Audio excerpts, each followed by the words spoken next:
ہندوستان کے پنجابی اداکار دلجیت دوسنجے اور پاکستانی اداکارہ ہانی عامر کی فلم سردار جی 3، جس کی ریلیز کو لے کر ہندوستان میں طوفان برپا ہوا۔ ہندوستان میں اس فلم کی ریلیز کے اوپر پابندی عائد کر دی گئی، صرف اس وجہ سے کہ اس فلم میں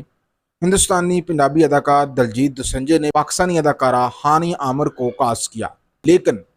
انٹرنیشنلی اور خاص طور پہ پاکستان کے باکس آفس میں اس فلم نے سابقہ تمام ریکارڈ توڑ دیے ہیں۔ اب تک 3 ہفتے ناظرین کرام گزر چکے ہیں اس فلم کو ریلیز ہوئے، اور اب تک یہ فلم پاکستان کے باکس آفس کے اوپر چھائی ہوئی ہے، اور اس فلم نے اتنی کمائی کر لی ہے اب تک کہ اس سے پہلے کوئی بھی ہندوستان کی فلم اتنی کمائی نہیں کر سکی جتنا پاکستانی شائقین نے اس فلم کو پسند کیا ہے۔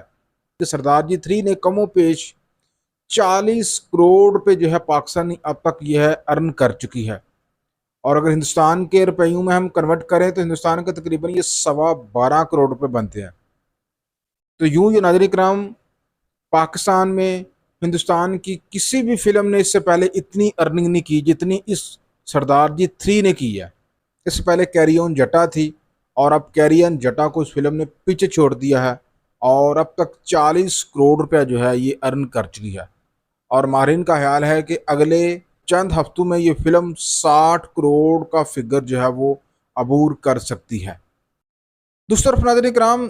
رجب بٹ کے حوالے سے میں آپ کو بتاتا چلوں کہ رجب بٹ یوٹیوبر، ان کے بارے میں کون نہیں جانتا،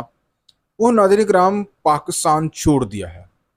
اور عارضی طور پہ ولاگنگ بھی چھوڑ دی ہے۔ دراصل رجب بٹ گزشتہ کچھ مہینوں سے کافی زیادہ متنازع کردار بنتے جا رہے ہیں۔ شاید ان کی جو فیم ہے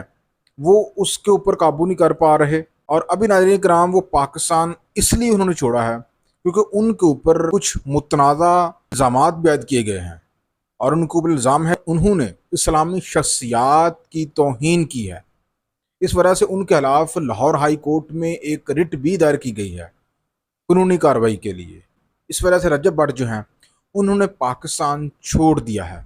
اور یہ بتایا جا رہا ہے کہ وہ ممکنہ طور پر دبئی شفٹ ہو گئے ہیں فیملی سمیت۔ یہ بھی آپ کو بتاتے چلوں کہ گزشتہ دنوں ناظرین کرام رجب بٹ کے گھر کے باہر نامعلوم افراد نے فائرنگ بھی کی تھی، اور ان کو کافی زیادہ پر پریشر تھا کہ جو انہوں نے مذہبی شخصیات کے بارے میں کچھ توہین امیز الفاظ وہ نکالے ہیں منہ سے مبینہ طور پہ، ان کے اوپر وہ معافی مانگ لیں۔ لیکن ناظرین کرام یہ معاملہ بڑھتا بڑھتا اب اس نہج تک پہنچ چکا ہے کہ لاہور ہائی کورٹ میں ان کے خلاف ایک رٹ دائر ہو چکی ہے قانونی کارروائی کے لیے، اور ان کو پاکستان بھی چھوڑنا پڑا ود فیملی۔ رجب بٹ نے ناظرین کرام یہ بھی کہا ہے کہ انہوں نے عارضی طور پہ ولاگنگ بھی روک دی ہے، کیونکہ ان کی جو والدہ ہے وہ کافی زیادہ پریشان ہے اس ساری صورتحال کو لے کے،